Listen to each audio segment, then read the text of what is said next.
Mesdames et messieurs, bonjour, très heureuse de vous retrouver, bienvenue dans cette nouvelle édition de ce début de semaine, de ce samedi 12 décembre 2015. Voici tout de suite les titres qui seront développés dans ce journal. La première division du football national a bel et bien démarré hier au stade municipal. Et pour la COP21, le projet d'accord qui est toujours attendu à Paris pour la clôture du COP21 pour ce samedi. Bonjour et très heureuse de vous retrouver pour cette nouvelle édition de la rédaction. Le championnat national de football 2015-2016 de la première division du Djibouti a démarré hier après-midi au stade municipal en présence du président de la Fédération djiboutienne de football et ses comités directeurs. Le premier match d'hier donc a été marqué par la victoire de Guélé Batal, garde républicaine, contre l'équipe de l'hôpital Balbala sur un score de 2 buts à 1. Le deuxième match a opposé le CDE Arta à celle de Dikil. CDE Arta a enregistré sa première victoire en battant Dikil 3 buts à 0. Et le troisième match a opposé le champion en titre, à savoir Assas Djibouti Télécom, à la gendarmerie nationale. Cette rencontre s'est soldée par 2 buts à 0 en faveur de la gendarmerie nationale. Les deux joueurs de la gendarmerie que nous avons pu interviewer après le match ont rappelé que les dirigeants de la formation ont profondément reformé leurs équipes avec le recrutement de 2 nouveaux joueurs. Autre actualité nationale dans ce 15h, donc la journée nationale de l'exposition d'art plastique sous le thème création artistique a eu lieu ce matin au Sheraton Hotel de Djibouti. Cette exposition de chefs-d'œuvre a été organisée et planifiée par un artiste reconnu dans le domaine des arts plastiques, également professeur à l'Institut djiboutien des arts, Rifqi Abdelkader Bamakrama. Cette workshop sur les arts plastiques a vu la participation du ministre des Biens Warf et de la Culture, Adan Hassan Adan, le directeur général de l'IDA, Mohamed Hussein Diel Robert, et des jeunes artistes amateurs. L'objectif majeur de cet atelier était de lancer des jeunes artistes djiboutiens amateurs et passionnés dans le domaine des arts plastiques, tout en leur encourageant pour le soutien sous forme d'outils de travail en matière d'art plastique et par une série de sessions de formation de courte durée. Écoutons pour plus d'explications là-dessus, les détails et l'explication de 3 artistes exposants. Je dis un grand merci au grand organisateur de cet événement, M. Rifqi Abdelkader Bamakrama, un grand artiste plasticien qui a eu la clairvoyance d'épauler les artistes confirmés de la République de Djibouti. Aujourd'hui, vous avez pu voir, il y avait ici la présence de 6 artistes confirmés qui constituent la locomotive pour l'avenir pour les arts plastiques. Donc, ce donc constitue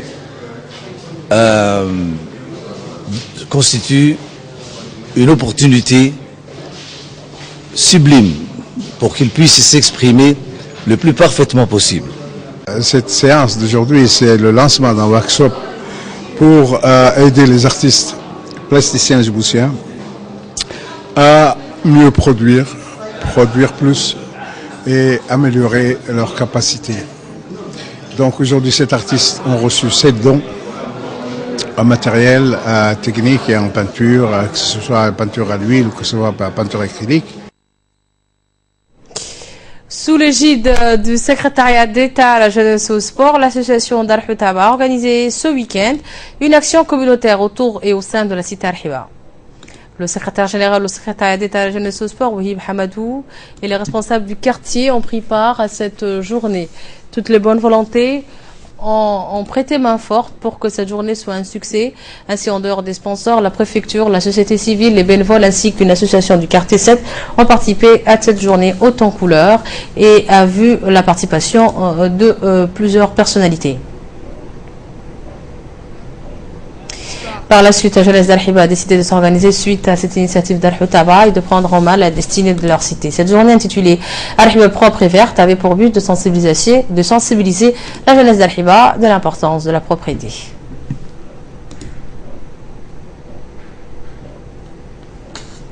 Et toujours en nouvelle du pays, le président de la République, Ismaël Omar Guelleh, a accordé une attention particulière pour la promotion de la langue arabe et la culture islamique depuis son accession à la magistrature suprême du pays. Cette stratégie a permis à des centaines d'étudiants djiboutiens de poursuivre leurs études supérieures dans les pays frères comme le Royaume d'Arabie Saoudite, encore le Soudan, l'Égypte ainsi que le Yémen.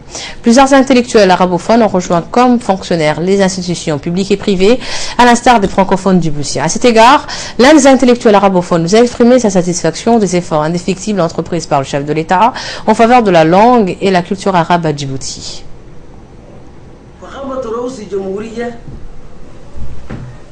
أول خطوة نفذها بعد توليه رئاسة الجمهورية في عام 1990 أعلن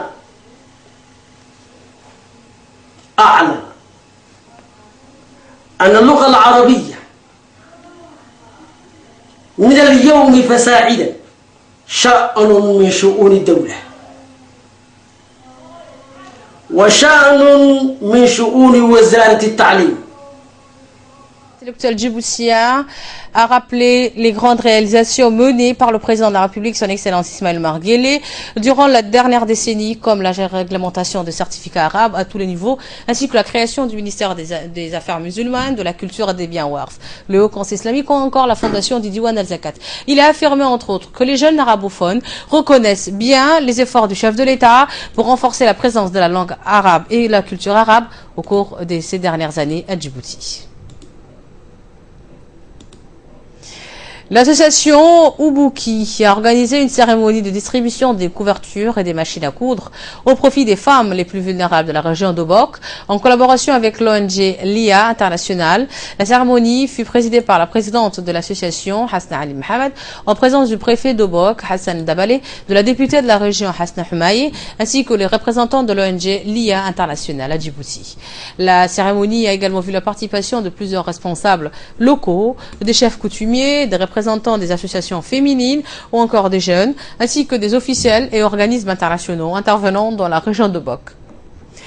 L'association Ubouki a distribué donc au cours de cette cérémonie 145 couvertures et 12 machines à coudre à plusieurs dizaines de familles et jeunes femmes, toutes issues de la région de Bok.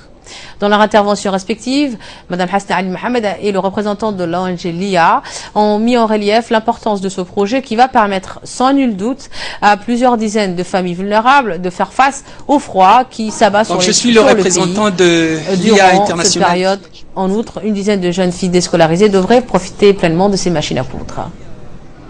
Donc, dans le cadre de renforcement de capacité de la femme et du développement communautaire, et nous avons toujours dit éduquer une femme, c'est éduquer toute une nation. Donc éduquer une femme, c'est aussi, pour nous éduquer une femme, c'est aussi l'accompagner avec tout ce qui est instrument afin de l'aider à pouvoir bien s'épanouir. Et qui aujourd'hui qui répond à l'appel de la présidente de l'association Ubouki par ses dons de matériel. Donc je vais remercier cette ONG. En même temps, ils ont aussi pensé aussi aux orphelins. Et comme le disait le président de cette ONG, il a promis aussi qu'il allait soutenir la volonté affichée des associations obokoises. Toujours en nouvelles du pays, sous l'égide du secrétariat d'État à la jeunesse et au sport, une délégation présidée par l'inspecteur général du secrétariat d'État à la jeunesse et au sport, Aïdoulos Hussein, accompagné du coordinateur de Jeux nationaux de la jeunesse, Mohamed Younis, ainsi que les membres du comité d'organisation régionale des Jeux nationaux de la jeunesse, se sont rendus dans le sud du pays, notamment dans la région d'Ali Sabié. L'objectif étant de clôturer la finale des Jeux nationaux de la région, dans cette région d'Ali Sabié.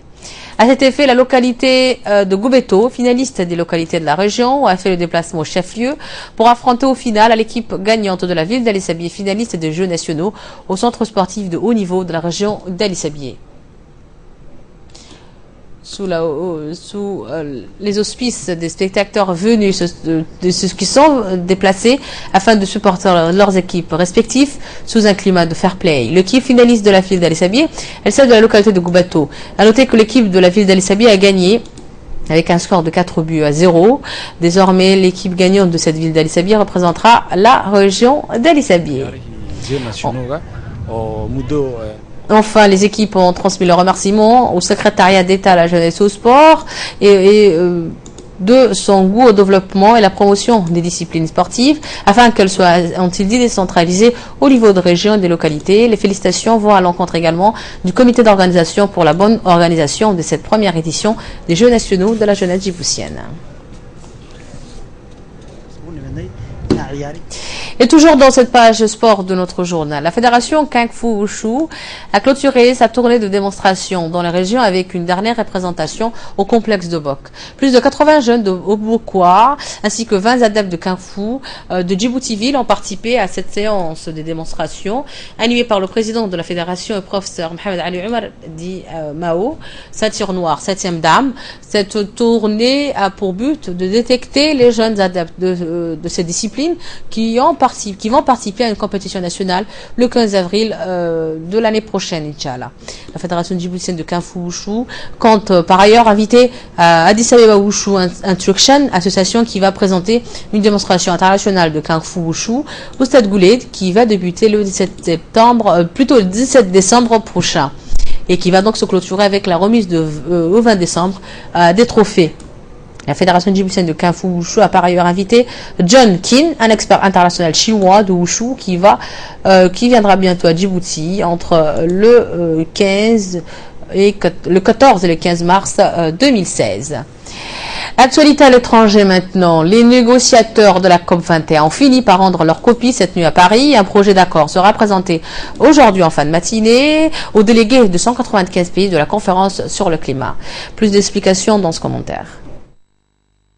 Les tractations ont duré plus longtemps que prévu pour essayer d'éviter un rejet du texte en séance plénière lors du vote qui devrait intervenir dans la journée. Une fois que tous les pays auront pris connaissance du document, pour l'instant, rien n'a filtré sur le contenu du texte. Hier, les négociateurs avaient fixé un objectif de réchauffement de la planète bien en deçà de 2 degrés. Il restait le business. Question de la différenciation, c'est-à-dire la répartition des efforts entre pays du Nord et pays du Sud. Le pays développé devrait verser aux pays du Sud une enveloppe de 100 milliards de dollars par an. Alors que la Tour Eiffel affichait cette nuit des messages pour sauver le climat, les ONG et les scientifiques se montrent plus prudents en parlant du risque d'un accord trop vague et pas assez contraignant. Les représentants des parlements rivaux libyens signeront le 16 décembre prochain l'accord parrainé par l'ONU qui prévoit la formation d'un gouvernement d'union pour sortir la Libye du conflit. Ce sont quand même affirmé hier des membres de 2 camps réunis à Tunis sous l'égide des Nations Unies. Commentaire de Choukri Moussa. La signature de l'accord politique aura lieu le 16 décembre prochain, a dit à la presse Salah Al-Marsoum, un vice-président du Parlement de Tripoli. C'est un jour heureux. Et j'appelle mes collègues à se joindre à ce dialogue libyo-libyen sous l'égide de la mission de l'ONU, a-t-il ajouté. Les Nations Unies se font pressantes au vu de l'essor du groupe État islamique qui inquiète les puissances occidentales. Depuis la chute de Muammar al-Kadhafi, 2 gouvernements se disputent le pouvoir en Libye. Le pays compte aussi 2 parlements, l'un basé à Tripoli, l'autre à Tobrouk, dans l'est de la Libye. Ces derniers est le seul à être reconnu par la communauté internationale. Il y a 2 mois, les délégations rivales avaient dit oui à un accord, ensuite rejeté par leur parlement, puisque certains députés sont restés hostiles à l'approbation de l'ONU, percée comme une ingérence. Cet accord doit maintenant permettre de poser les bases de la conférence de Rome, qui se tiendra sous l'égide de l'Italie et des États-Unis d'ici 2 jours. Le vote d'une résolution des Nations Unies doit aussi avoir lieu afin de poursuivre ce processus. Et au Canada, 263 réfugiés syriens ont été accueillis ce matin par le Premier ministre Justin Trudeau. Il s'agit du premier pays d'Amérique du Nord à ouvrir ses frontières. Ces réfugiés syriens ont obtenu une carte de santé, un numéro de sécurité sociale et la possibilité de faire les démarches pour obtenir la nationalité canadienne. Et commentaires également dans cette séquence. Selon le gouvernement, la présence de ces réfugiés est une force pour le pays qui se dit prêt à leur offrir un avenir au Canada. Mais après les attentats parisiens du 13 novembre Et à cause des difficultés logistiques, le pays a revu à la baisse ses prévisions d'accueil de réfugiés. 10 000 Syriens devraient trouver asile ici contre 25 000 comme promis auparavant. Un avion militaire devrait amener 160 nouveaux réfugiés et le rythme devrait ensuite s'accélérer le jour suivant pour respecter les engagements nationaux. 15 000 autres réfugiés sont attendus jusqu'en février. Et pour clôturer ce journal, une voiture piégée a explosé devant l'ambassade d'Espagne à Kaboul ce vendredi, mais l'opération serait toujours en cours. Un commentaire de Choukri Moussa. Des coups de feu ont été entendus. 3 assaillants lourdement armés poursuivaient l'offensive. Au moins 2 membres des forces de sécurité afghanes auraient été tués et 7 civils blessés. Le périmètre a été bouclé. Des ambulances se sont rendues sur place. Le personnel de l'ambassade a été confiné dans le bunker prévu à cet effet en attendant d'être secouru par les forces de l'ordre. Une opération revendiquée par le Taliban qui intervient au lendemain de la démission du chef du renseignement afghan opposé au rapprochement avec le Pakistan initié par le président Ashraf Ghani pour relancer les pourparlers de paix avec leurs représentants politiques. Les insurgés disaient cependant viser une autre cible, une pension fréquentée par des étrangers. Madrid a retiré ses troupes en octobre dernier, mais des officiers de l'OTAN se trouvaient encore dans le pays. Cette semaine, les Moudjahidines avaient déjà lancé une attaque contre l'aéroport de Kandahar, principale installation militaire afghane abritant une représentation de l'OTAN. Un attentat qui a fait plus d'une 50aine de morts dont des civils. C'est tout pour cette édition de la rédaction. Restez avec nous, bougez pas. Tout de suite, c'est les minutes du focus de la Gat Fatsaïd.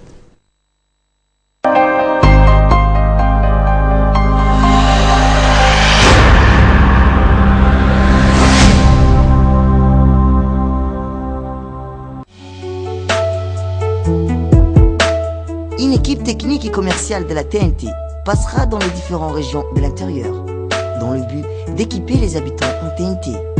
Dans la région de Dikil, du 15 au 17 décembre. Dans la région d'Al-Série, du 18 au 20 décembre. Dans la région d'Arta, du 21 au 23 décembre. Dans la région de Dobok, du 24 au 26 décembre. Et enfin dans la région de Tadjoura, du 27 au 29 décembre. Venez nombreux pour profiter de cette occasion.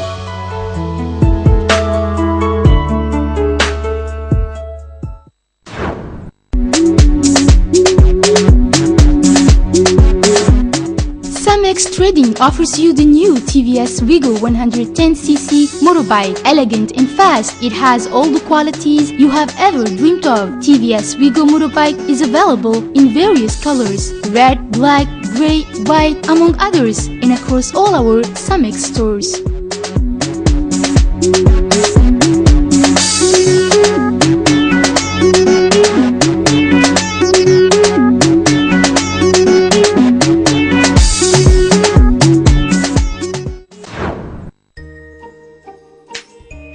Comme ma télé, je suis le plus stylé pour les fêtes de fin d'année. Costume lumineux et programme exclusif. Merveilleux!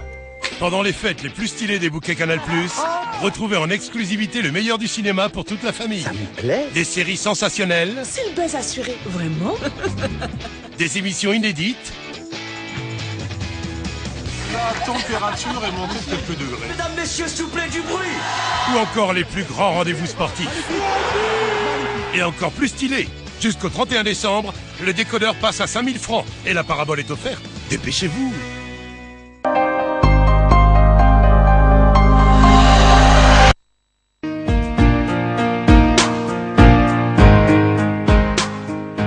Le Croissant Rouge de Djibouti est une institution humanitaire créée en 1977 et membre de la Fédération internationale de la Croissant Rouge et du Croissant Rouge. La Société nationale du Croissant Rouge de Djibouti mène divers programmes comme les formations aux premiers secours pour le grand public afin de leur transmettre le nécessaire sur les gestes.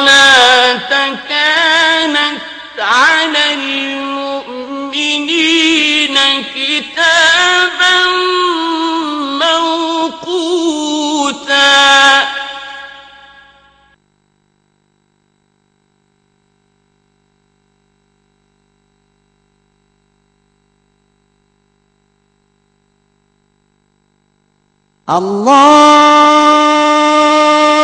أكبر الله أكبر الله أكبر الله أكبر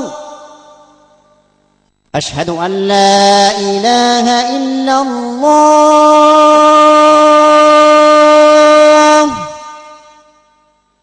أشهد أن لا إله إلا الله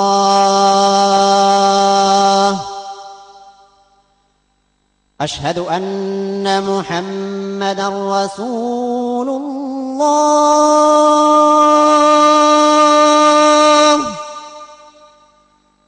أشهد أن محمدا رسول الله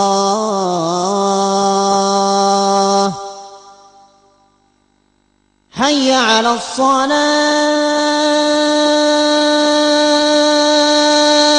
الصلاة حي على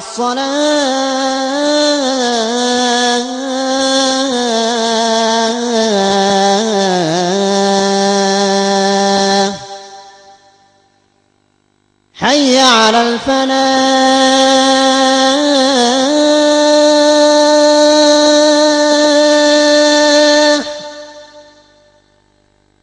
حي على الفلاح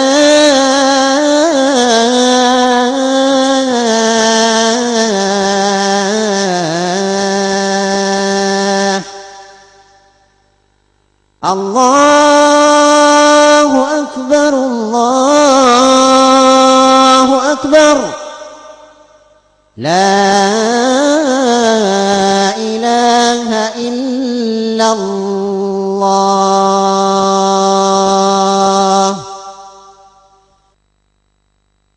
اللهم رب هذه الدعوة التامة والصلاة القائمة آت سيدنا محمدا الوسيلة والفضيلة وابعثه اللهم مقاما محمودا الذي وعدته إنك لا تخلف الميعاد.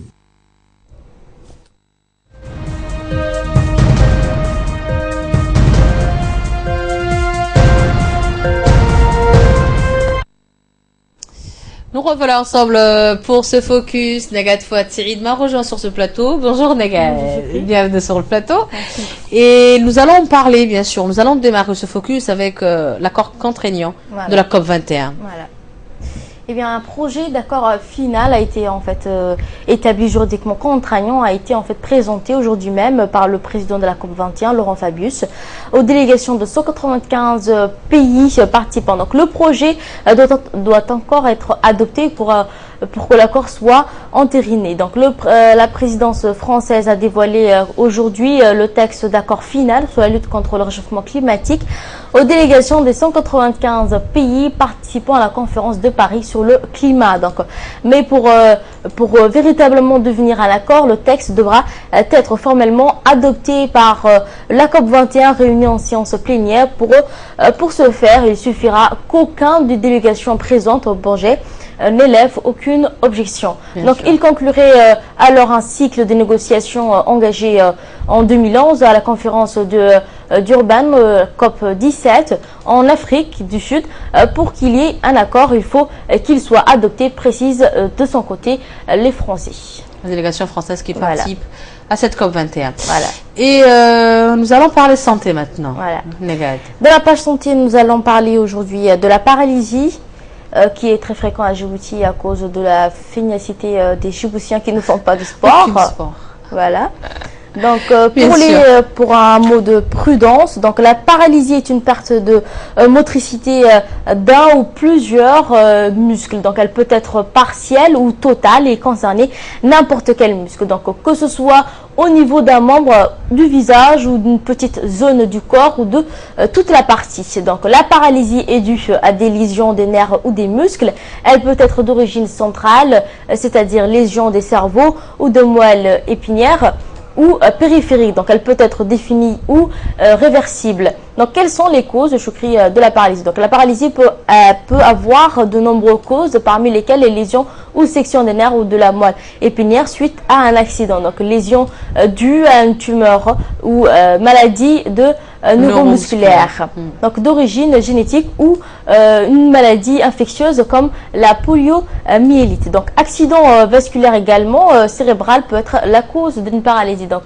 la sclérose, voilà, en plaques, syndrome de Guillain-Barré est également peut-être une cause d'une paralysie, et également la maladie de Lyme. Donc, on l'a vu, la paralysie peut toucher n'importe quel muscle du corps, ce qui rend difficile une énumération des différentes formes. Voici toutefois en fait quelques paralysies particulièrement pouvant être dues à des différentes causes. Paralysie faciale, la paralysie des muscles énervés par les nerfs faciales qui se traduit par une atteinte de la motricité d'une partie du visage, un côté ou de la périphérie. Donc les causes sont multiples, donc tumeurs comprenant la nerf, la maladie ou de Lyme, le diabète, etc. Le diabète, vous savez que les Djiboutiens absorbent beaucoup de sucre et ne font pas de sport. Donc je le conseillerais de manger ce qu'ils veulent, mais également de faire du sport. Bien sûr. N'importe lequel, marche, pouvoir, nage, tout cela. Et nous allons parler maintenant, les gars, de ce que les gens n'ont pas pu regarder comme moi hier soir à la télé. Ce qu'on a raté, on va dire, voilà. Hier soir. Vendredi soir, Arthur et TF1 en fait présenté la deuxième édition de Z-War à la télé, donc récompensant la meilleure et la pire de la télévision française. Et la soirée a été rythmée par plusieurs temps forts, dans l'apparition de Karine Ferry enceinte, ou encore la robe transparente de Laurie Tillman. Donc une vidéo que vous pouvez d'ailleurs voir sur internet. Pour la deuxième année consécutive, TF1 a organisé sous la houlette de son animateur star de la cérémonie de Z-Award de la télé. Donc récompensons la meilleure et la pire télévision française. Donc si la soirée a été riche en rigolade, elle a surtout été marquée par l'apparition très marquante de Karine Ferry. Vous connaissez l'actrice? Bien sûr. Qui a dévoilé en fait son baby boom. Oui, c'est une présentatrice sur M6 qui présente l'émission la cuisine, la pâtisserie. Voilà, la pâtisserie. Alors qu'elle se fait rare dans le média depuis quelque temps à cause de sa grossesse. Bien sûr. Dans une sublime robe laissant en fait apparaître son ventre arrondi d'une grossesse avancée d'ailleurs. Elle est venue recevoir 100 titres de la personnalité féminine la plus sexy de l'année. Donc, dans un autre style, la ravissante Laurie Tillman a quant à elle fait grimper la température sur le plateau avec une robe transparente. L'ancienne Miss France a été en fait la première lauréat de la soirée en tant que candidate la plus zen dans une émission de télévision. Et c'est un Baptiste Jibiakoni en slip qui lui a en fait remis sa statuette. Donc ce qu'on a pu ne pas voir hier soir, ce qu'on a raté on va dire, voilà, sur les télévisions.